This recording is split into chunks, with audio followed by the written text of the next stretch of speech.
In Britain, King Alfred the Great and his successors unified the various Anglo-Saxon realms, creating the Kingdom of England for the first time. In West Francia, while political fragmentation continued, Vikings who settled in the north swore loyalty to the Frankish king. They became French Christians, known as the Normans. The Duchy of Normandy created a buffer against other raiders.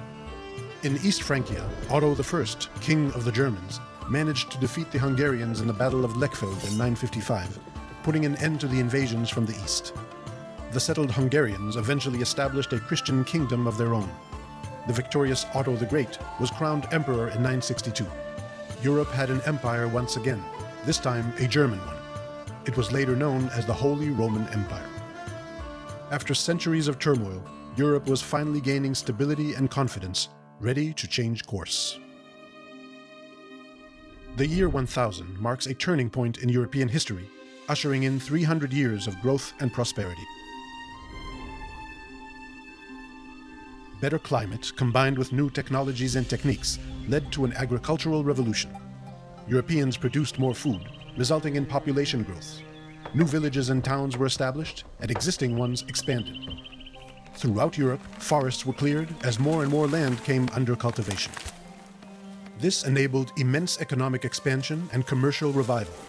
Bustling trade networks fed a massive urbanization process. Old and new cities grew larger, becoming international hubs for a new class of merchants. These merchants won their independence from feudal landowners, forming self-governing cities. This was most evident in Italy, where merchants revived the Mediterranean trade. As quality of life improved, art, architecture, and music flourished. Europe was becoming increasingly literate, and the first universities were founded under the auspices of the Church. European intellectuals initiated a new renaissance based on the rediscovery and revival of ancient knowledge. But Europeans were not only conquering internal frontiers, they were also pushing outward.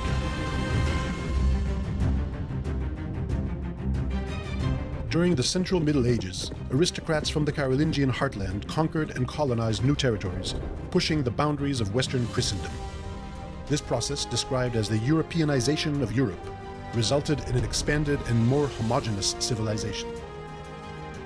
In 1066, William the Conqueror, Duke of Normandy, invaded England. In the Battle of Hastings, he delivered a decisive blow to the Anglo-Saxons. England was transformed into a Norman stronghold. In Iberia, the Christian kingdoms of the north fought the Muslims to their south, gradually extending their control over the peninsula. This was viewed as a reconquest. In southern Italy and Sicily, Norman warriors conquered vast territories from the Byzantines and Muslims. They allied with the Pope and established another Norman kingdom. In Eastern Europe, German aristocrats and peasants gradually moved eastward, settling on Slavic lands. But Europeans were casting their gaze further still. In 1095, Pope Urban II called on Christian warriors to liberate Jerusalem and other holy sites from the hands of Muslim infidels. Crusader armies swarmed to the east, establishing several states on the shores of the Mediterranean Sea. These states proved to be a weak Western outpost. Over the course of 200 years, they were reconquered by Muslim forces. Nevertheless, they signaled an important message. The Catholic Church had awakened. In the early Middle Ages, the Pope was weak, holding little influence outside Italy. The Church was a loose network of priests and monks, appointed and controlled by local aristocrats.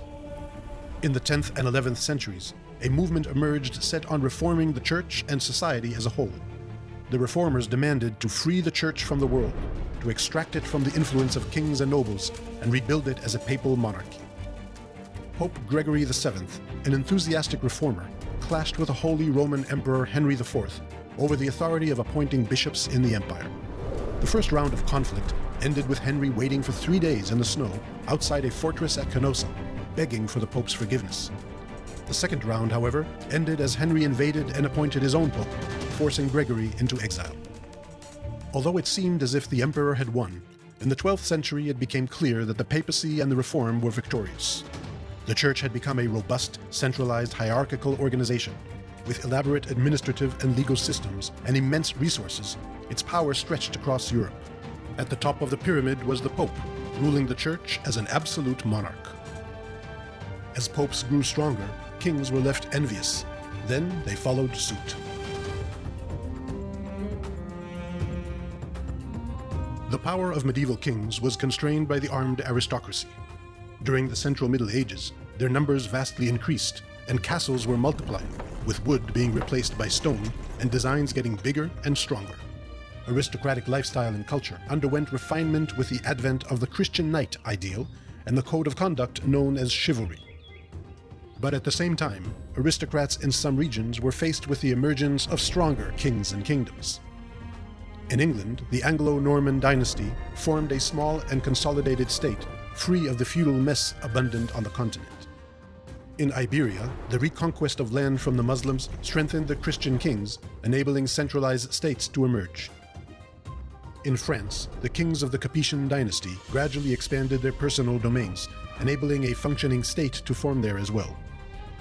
However, in the Holy Roman Empire, the exact opposite occurred. The once mighty empire disintegrated, forming a mosaic of autonomous principalities. Emperor Frederick Barbarossa attempted to restore the empire's former glory, but failed. The title of emperor, now bestowed by electors, became an empty one. The Central Middle Ages saw an agricultural revolution, urbanization, expansion, stronger popes, stronger kings, and vibrant culture. But around 1300, the climate worsened, growth halted, and famine spread. A great calamity was approaching.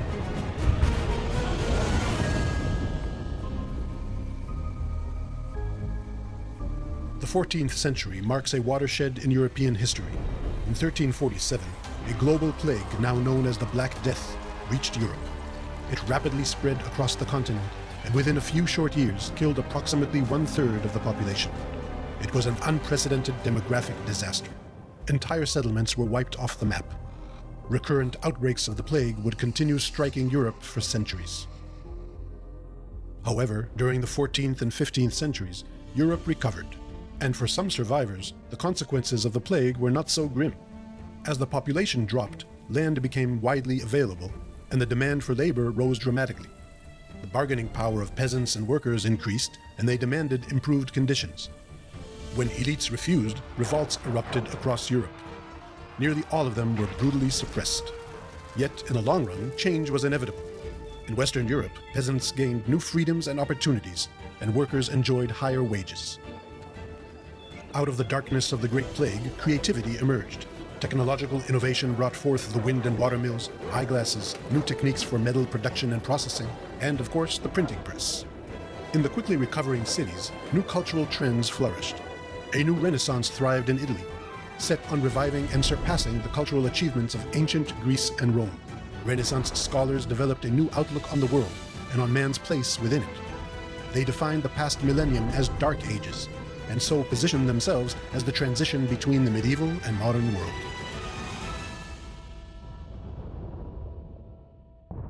In the late 14th and 15th centuries, gunpowder transformed European warfare. The bravest knight could be shot down by simple infantrymen from a distance, and the most fortified castle could be breached with cannons. Supporting the new infantry and artillery armies was a costly affair, which only kings could manage.